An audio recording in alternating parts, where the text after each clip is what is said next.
online loan application na nagpapaloan ng up to 5,000 pesos for first-time user. Eto nga kanya binibigay na credit limit ay medyo malapit sa katotohanan. Kaya naman, hello mga ka-London! Loan dito, loan doon. Panibagong araw, panibagong online loan application na naman ang ating pag-uusapan at re-reviewin. Kaya naman, tara samahan niyo akong alamin kung ito na ba ang magiging solusyon sa pera, problema natin. At kung bago ka lang sa channel na ito, ay huwag mo kalimutang mag-subscribe at i-click ang notification bell para lagi kang updated sa mga susunod pa nating mga videos. And tama nga kayo nang narinig, etong online loan application na bagong-bago na i-review natin ngayong araw ay nagpapaloan nga ng 5,000 for first-time user. At syempre, pagka ganyang 5,000 ang ino-offer at totoo na sinasabi na 5,000 ang kanyang binibigay sa mga first-time user ay medyo gaganahan tayong siya sa atin at i-check kung talaga bang ino-offer niya itong 5,000 pesos na ito dahil madalas nga sa mga online loan application, too good to be true, ang pinapakita nila sa kanilang ads na umaabot ng 20, 30, 50 hanggang 100,000 daw. Ang kanilang ino-offer at ang ending nga is 1,000 to 2,000 pesos lang naman ang kanilang totoong ino-offer.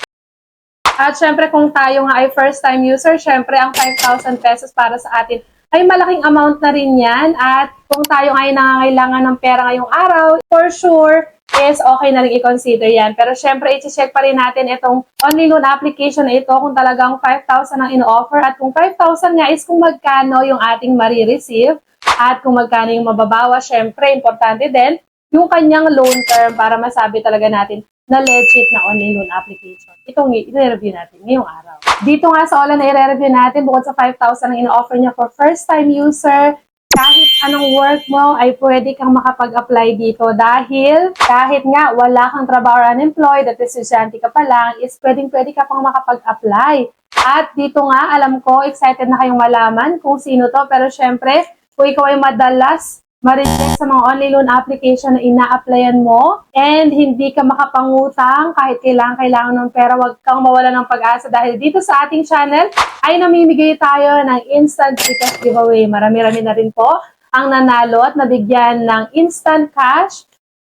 Kaya naman, i-like mo na ang video at huwag kalimutang mag-comment sa comment section para sa chance ang manalo. Nagkakaroon ka na ng idea sa mga online loan application. And at the same time, may chance ka pang manalo. At darating nga December na yan, ay mamimigay pa tayo ng Panoche Buena package para naman talagang merry ang ating Christmas. Kaya naman, i-like na agad ang video at mag-comment na agad sa comment section. And balik na agad tayo sa online na i-review natin ngayong araw. Alam ko, excited na kayong malaman kung anong online loan or sino tong online loan application na to. Ito ay walang iba kundi si Carib Loan. Ito ay kasalukuyan ngayong mayroong 4.6 na ratings at dito pwede kang makapag-apply. Basta ikaw ay 18 years old and above at syempre meron lamang isang valid ID. And eto nga na makikita mo sa ads netong si Carib Loan. Nakalagay dito na get your first loan approved in minutes. So mabilis nga daw itong mag-approve. At makikita niyo dito na up to 58,000 pesos ang maximum na pwedeng ma-loan. And ito nga si Carib Loan ay 120 days daw ang kanyang loan term at bukod pa nga dyan is SEC or SEC registered pero hindi yan assurance syempre para masabing legit. Ang isang online loan application, nakalagay pa nga dito na meron daw silang low rates at nakalagay na high limits, your reliable cash partner. And pagka-install ko nga dito kay Carib Cash is dito na agad tayo sa pagla-login or pagre-register kung wala pa tayong account. Siyempre, kailangan natin ilagay ang ating active phone number para makapag-send sila sa atin ng verification code at makapag-continue na tayo sa application. And dito nga pagka-register natin is may offer na agad itong si Carib Loan ng 5,000 pesos. So, kagaya ng sinabi ko sa inyo, for first-time user ay inoferan agad ako dito ng 5,000 pesos. And same, meron pa rin siyang loan term na 120 days at meron siyang 0.05% na daily rate interest. And dito nga, ang mga ID na pwede dito kay Carib Cash, one valid ID lang naman, pipili lang tayo ng isa dito. Pwede ang passport, driver license, voter's ID, pwede rin ang postal ID, SSS, UMID, at PRC. And after nating makapili ng isang valid ID na available sa atin is pipicture natin yung front ng ID natin and then magkakaroon nga tayo dito ng facial verification to check kung ikaw ba talaga yung naglo-load. And sa personal information nga po is kailangan natin ilagay dito yung detailed address natin, complete address. And then kasama nga rin dito yung marital status kung ikaw ay married or single. Kasama ding number of children kung wala, lalagay lang natin ng 0. And then yung email address mo, dapat siguraduhin natin na active at nakaka-receive ng messages. And dito naman sa occupation information or yung tinatawag din nating work information or job information, dito pipili tayo ng occupation type natin. Nakalagay dito private owners, office worker, freelance. Ito nga, kagaya ng sinabi ko sa inyo, kahit ikaw ay unemployed, retired, or ikaw ay housewife, or kasalukuyan ka ang estudyante pa lang, ay pwede ka pang makapag-apply dito sa online na ito. And then, syempre, hindi pa rin mawawala ang company name, company address, company phone number, at mag-ingat lang tayo sa pagbibigay ng ating company phone number. And tatanungin din nila dito yung monthly salary mo at baka siya nila i-base kung magkano ba ibibigay sa'yo nilang credit limit at yung payday kung kailan ka nga sumasahod.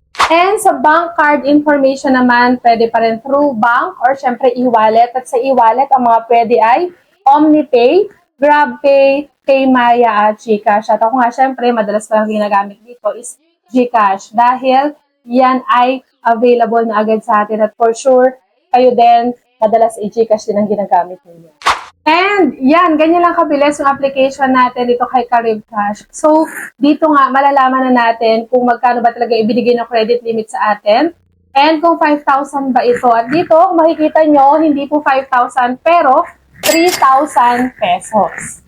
And in fairness naman, yung 3,000 pesos, mas malaki naman yan compare sa ino-offer ng iba na 2,000 pesos or 1,000 pesos. At yung 3,000 pesos na yan, ang alamin naman natin is kung buo ba nating marireceive at gaano ba kahaba yung kanyang loan term. At dito nga, nakalagay dito na 3,000 pesos, ang kanyang loan term daw is 120 days. Ang kanyang daily interest rate is 0.05%. Meron siyang handling fee na 1,350 pesos. Napakalaki po niyan, halos kalahati na ng amount, which is 3,000 pesos. And then yung amount lang na marireceive natin is 1,650 pesos. And dahil nga gusto kong i-check yung kanyang loan term dahil yun na lang medyo questionable sa akin dahil alam ko na yung marireceive at mababawas, tingnan natin kung 120 days ba talaga yung kanyang loan term. And pagka-click ko nga po ng apply, dito makikita na talaga natin na hindi siya 120 days dahil nakalagay dito loan amount 3,000 pesos. Loan term is 7 days lang po. Meaning hindi po talaga siya 120 days. So 7 days pa lang is kailangan na nating magbayad ng 3,000 pesos. At dito nga, yung handling fee niya is 1,350 pesos talaga. Kaya naman ang marireceive natin dun sa 3,000 pesos ay 1,650 pesos na lang po. So kung ikaw nga ay interesado pa rin mag-loan dun sa 3,000 pesos na ino-offer niya, and okay lang sa'yo na 1,650 lang marireceive mo, is nasa sa'yo na nga ang desisyon yan, itutuloy mo pa rin ang paglo-loan. Ang purpose lang ng ating review, syempre, bigyan kayo ng idea magkano binibigyan ng credit limit, magkano ang mababawas na fees, and of course, yung kanyang loan term. At yan nga ang kabuang loan details na itong si Caribcash. And kung gusto mo nga manalo sa ating pag-Gcash giveaway, syempre, i-like mo lang ating video at mag-comment sa comment section para sa chance ang manalo. At dito na nga lang po muna natatapos ang ating review. Hanggang sa muli mga ka-London! Bye-bye!